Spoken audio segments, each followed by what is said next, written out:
কৰিবই লাগিব অমানৱীয় উচ্ছেদ বন্ধ কৰিবই লাগিব অমানৱীয় উচ্ছেদ বন্ধ কৰিবই লাগিব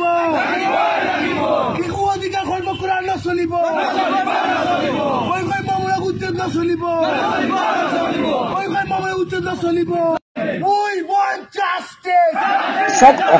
যি ধৰণে অশান্তিময় পৰিৱেশৰ সৃষ্টি হৈছে বিগত কেইবা বছৰৰ পৰা এই চৰকাৰখনে অহাৰ পিছৰে পৰা সাম্প্ৰদায়িক মনোভাৱেৰে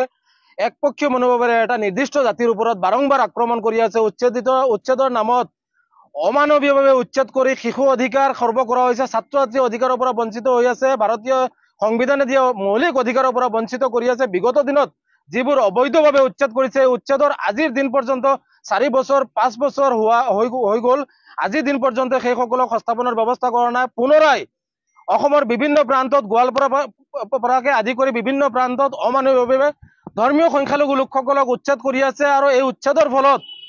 হঠাৎ জাননী প্ৰেৰণ কৰি উচ্ছেদ কৰাৰ ফলত বিভিন্ন ধৰণৰ হাৰাশাস্তিৰ সন্মুখীন হ'বলগীয়া হৈছে শিশু অধিকাৰ খৰ্ব হৈ আছে আবাল বৃদ্ধ মুকলি আকাশৰ তলত বসবাস কৰিবলগীয়া হৈ আছে ছাত্ৰ ছাত্ৰীসকলৰ শিক্ষাৰ অধিকাৰৰ পৰা বঞ্চিত হৈ আছে গতিকে আজি আমচু কেন্দ্ৰীয় সমিতিৰ নিৰ্দেশ মৰ্মে অসমৰ প্ৰতিখন জিলা সমিতিৰ লগতে আজি আমি হুজাই জিলা সমিতি আৰু জিলা আয়ুক্ত কাৰ্যালয়ৰ সন্মুখত প্ৰতিবাদী কাৰ্যসূচী হাতত লৈছো আৰু আমি মুখ্যমন্ত্ৰী হিমন্ত বিশ্ব শৰ্মালৈ স্মাৰক পত্ৰ প্ৰেৰণ কৰাৰ সমান্তৰালভাৱে আপোনালোকৰ জৰিয়তে স্পষ্টভাৱে সকীয়াই দিব বিচাৰিছো এনেধৰণৰ অমানৱীয় উচ্ছেদ কৰি মুছলমান লোকসকলক যি ধৰণে নিঃশেষ কৰাৰ পৰিকল্পনা কৰি আছে এই পৰিকল্পনা আমচুৱে কোনো কাৰণতে সহ্য নকৰে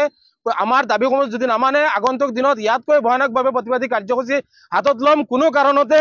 সংবিধানে দিয়া অধিকাৰ খৰ্ব কৰা কাৰ্য এই সাম্প্ৰদায়িক চৰকাৰখনৰ যি মনোভাৱ এই কাৰ্য আমি কৰিবলৈ নিদিও প্ৰয়োজন সাপেক্ষে গণতান্ত্ৰিক পদ্ধতিৰে আমি ৰাজপথ অৱৰোধ কৰি হলেও প্ৰতিবাদী কাৰ্যসূচী হাতত ল'ম মৌলিক অধিকাৰ কাঢ়ি অনাৰ ক্ষেত্ৰত আমচুৱে বদ্ধপৰিকৰ আৰু যিকোনো ধৰণৰ প্ৰতিবাদী কাৰ্যসূচী হাতত লৈ অসহায় লোকসকলক সহায় কৰাৰ ক্ষেত্ৰত আগবাঢ়ি যাব স্পষ্ট আমাৰ মূল দাবীসমূহ হৈছে যে এই অমানৱীয় যি উচ্ছেদৰ ফলত যি ধৰণে লোকসকলক হাৰাশাস্তি দিয়া আছে উচ্ছেদ হ'ব লাগে কিন্তু উচ্ছেদৰ পূৰ্বে এই ভূমিৰ লোকসকলক ভূমি প্ৰদান কৰি উচ্ছেদ কৰিব লাগে ভূমিৰ লোকসকলক ভূমি প্ৰদান কৰিব লাগে আৰু শিশুসকলক সুৰক্ষা প্ৰদান কৰিব লাগে ছাত্ৰ ছাত্ৰীসকলৰ শিক্ষাৰ অধিকাৰ বঞ্চিত হৈ আছে গতিকে এই ক্ষেত্ৰত চৰকাৰখনে লক্ষ্য ৰাখিব লাগে মহিলাসকলৰ অধিকাৰ খৰ্ব হৈ আছে মুঠতে অন্ন বস্ত্ৰ বাসস্থানৰ ক্ষেত্ৰত চৰকাৰখনে যি ধৰণে তেওঁলোকৰ দায়িত্ব আছে সংবিধানে এই লোকসকলক যি অধিকাৰ দিছে এই অধিকাৰ দি ভূমি প্ৰদান কৰি এই লোকসকলক উচ্ছেদ কৰিব লাগে অন্যথা আমি ইয়াৰ বিৰোধ কৰি আছো আগন্তুক দিনত আমচুৰ কেন্দ্ৰীয় সমিতিৰ নিৰ্দেশ মৰ্মে গোৱালপাৰাৰ যি অমানৱীয় উচ্ছেদ হৈছে উচ্ছেদৰ বিৰুদ্ধে সমগ্ৰ অসমৰ লগতে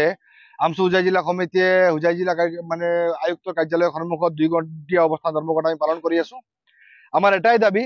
যে সমগ্ৰ অসমত যি ধৰণে অমানৱীয় হিমন্ত বিশ্ব চৰকাৰে যি ধৰণে অমানৱীয় উচ্ছেদ মানে সংগঠিত কৰিছে যাৰ ফলত শ শিশু মহিলাৰ অধিকাৰ খৰ্ব হৈ আছে শিশু অধিকাৰ খৰ্ব হৈ আছে মহিলা অধিকাৰ খৰ্ব হৈ আছে আৰু তেখেতসকলক অমানৱীয়ভাৱে হিউমেন ৰাইটছ ভাইলেশ্যন কৰি আছে গতিকে মানে প্ৰতিগৰাকী লোকক চৰকাৰী মাটিৰ পৰা যদি মানে উচ্ছেদ কৰে তেনেহ'লে তেখেতসকলক পুনৰ্সংস্থাপন দি উচ্ছেদ কৰিব লাগে এইটোৱে আমচুৰ দাবী আছিল আগৰে পৰা আছিল আৰু আজিও দাবী আছিল গতিকে এই যিসকল লোকসকলক আপোনাৰ গোৱালপাৰাৰ পৰা আৰম্ভ কৰি ধলপুৰৰ পৰা আৰম্ভ কৰি লামডিং সংৰক্ষিত বনাঞ্চলত যিসকলৰ উচ্ছেদ কৰা হৈছে সকলোকে পুনৰ্সংস্থাপন কৰাৰ আমি দাবী জনালো আৰু এই দাবীৰে আমি আজি 2 ঘণ্টীয়া অৱস্থান ধৰ্মঘট পালন কৰি অসমৰ মাননীয় মুখ্যমন্ত্ৰী মহোদয়লৈ মানে স্মাৰক পত্ৰ প্ৰেৰণ কৰিলো আপোনালোকে ইতিমধ্যে মানে গম পায় যে লামডিং সংৰক্ষিত বনাঞ্চলত যোৱা 2021 বৰ্ষত উচ্ছেদ হৈছিল আৰু সেইসকলক পুনৰ্সংস্থাপন দিয়া হ'ব বুলি কোৱাৰ পিছতো আজি প্ৰায় 4 বছৰত তেখেতসকলক পুনৰ্সংস্থাপন দিয়া হোৱা নাই প্ৰায় মানে 40 জনৰো অধিক শিশু মহিলা বৃদ্ধৰ মৃত্যু হৈছে মানে বিনা চিকিৎসাত অনুৰূপ ঘটনা এতিয়া মানে গোৱালপাৰাতো হ'ব গতিকে এই ক্ষেত্ৰত চৰকাৰে উচিত পদক্ষেপ গ্ৰহণ কৰি মানে উচ্ছেদিতসকলক পুনৰ্সংস্থাপন প্ৰকৃত ভূমিহীন লোকসকলক মানে পুনৰ্সংস্থাপন দিয়াৰ বাবে আমচু হুজাই জিলা সমিতিৰ ফালৰ পৰা দাবী জনালো।